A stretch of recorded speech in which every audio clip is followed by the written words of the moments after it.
Hey, what's going on, everyone? Jesse Dale here, and this is going to blow your mind because my mind is still blowing. You know, like the little icon with the mind blowing guy. Like I feel like a bomb just went off in my mind. This is how insane and how earth shattering this data is. So, is your mentality making you gain fat?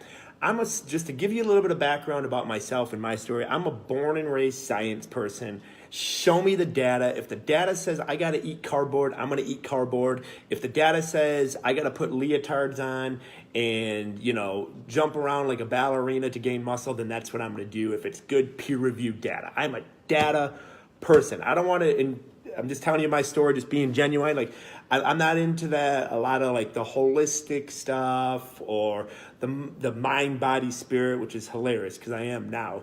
But I never used to be into any of that. Manifest yourself with the desk. Become one with the desk. Become one with the blueberries. I just wasn't into that. I needed data.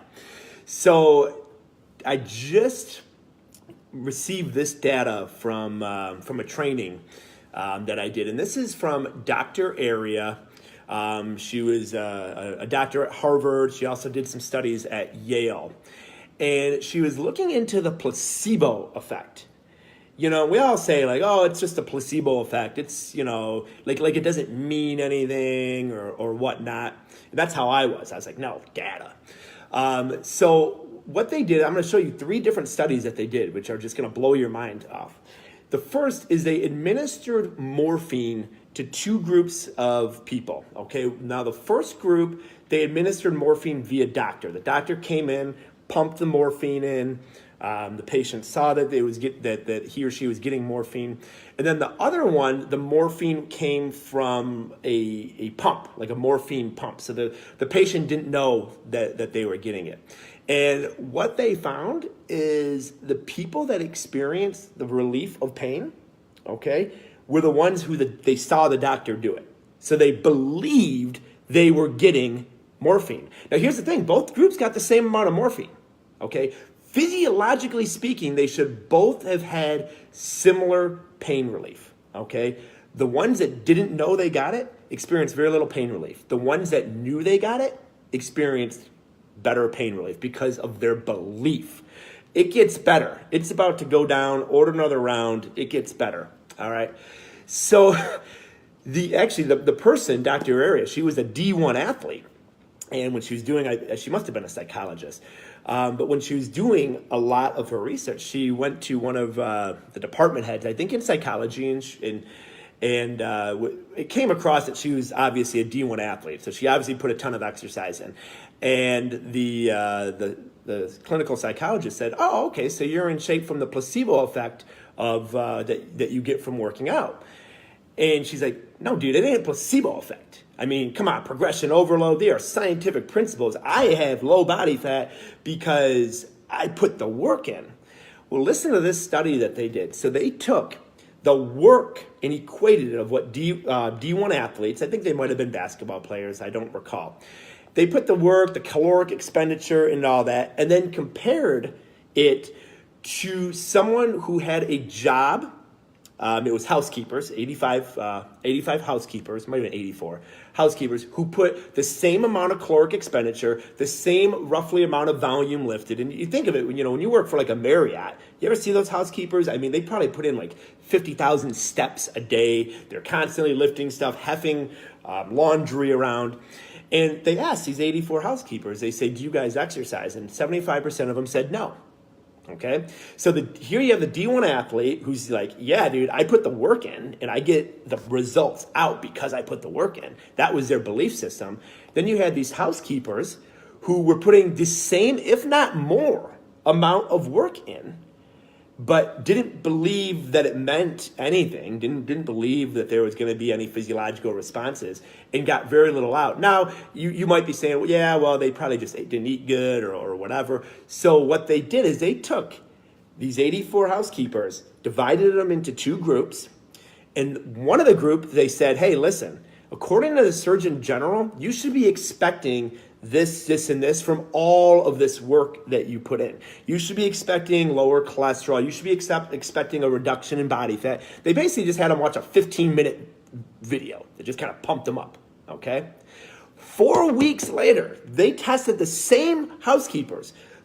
The 44 that they did not create any expectation with was the same. The 44 that they said, hey, you should be getting this, and this, and they changed their belief system, had lower cholesterol, lower body fat percent, lower weight. And by the way, they liked their jobs a lot more because, they felt like they were getting out of it.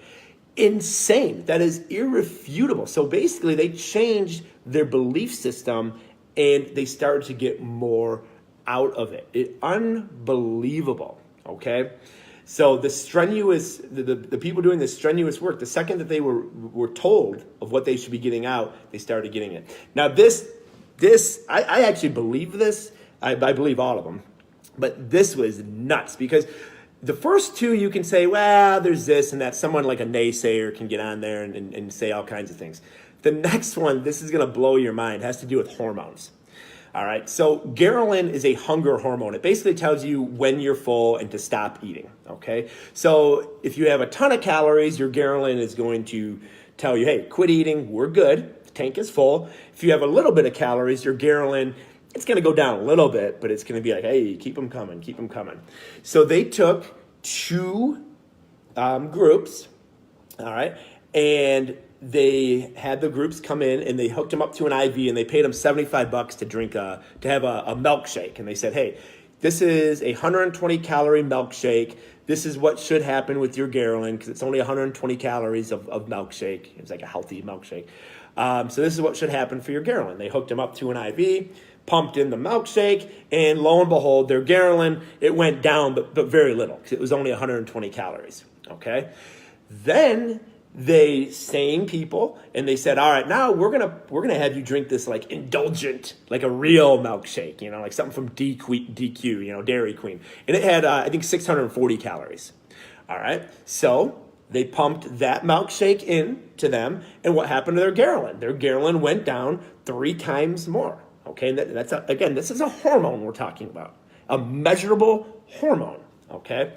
So it makes sense. Hey, they ate more calories from the higher calorie milkshake. Ghrelin goes down 3 times more. You eat less calories, ghrelin goes down just a little bit. They gave them the same milkshake. They just told them that it was a higher calorie milkshake.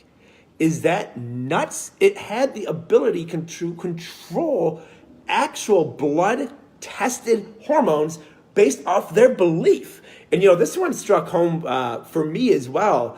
On a negative, this is how your beliefs could actually be counterintuitive.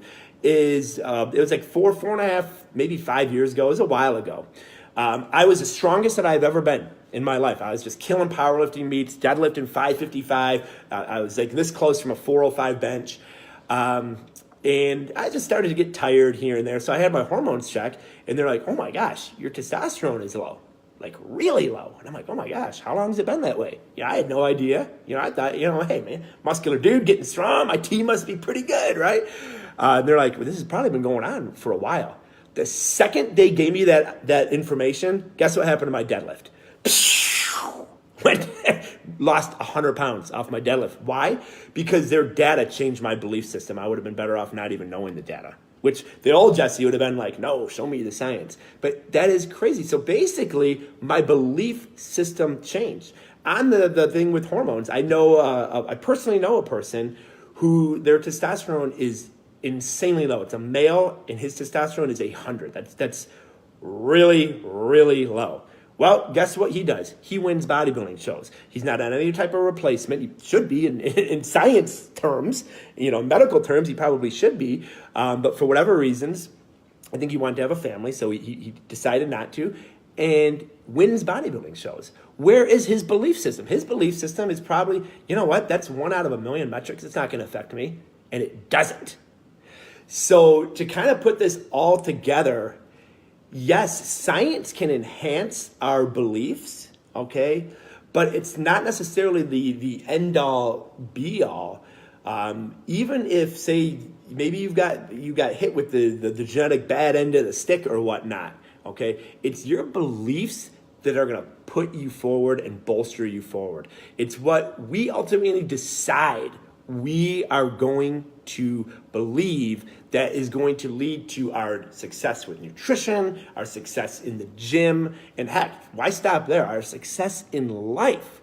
So change your beliefs in yourself and your capabilities, and there is no sky. There is no limit.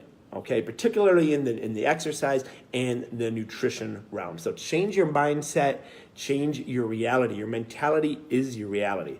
So hey, hopefully this was as monumental for you as it was for me. Just absolutely amazing that our beliefs literally can control our hormones. Our beliefs can literally control our body fat. Our beliefs can literally control our lives. So, hey, rock and roll. Thanks for tuning in, and have a terrific Tuesday and on into the rest of your week. Rock on.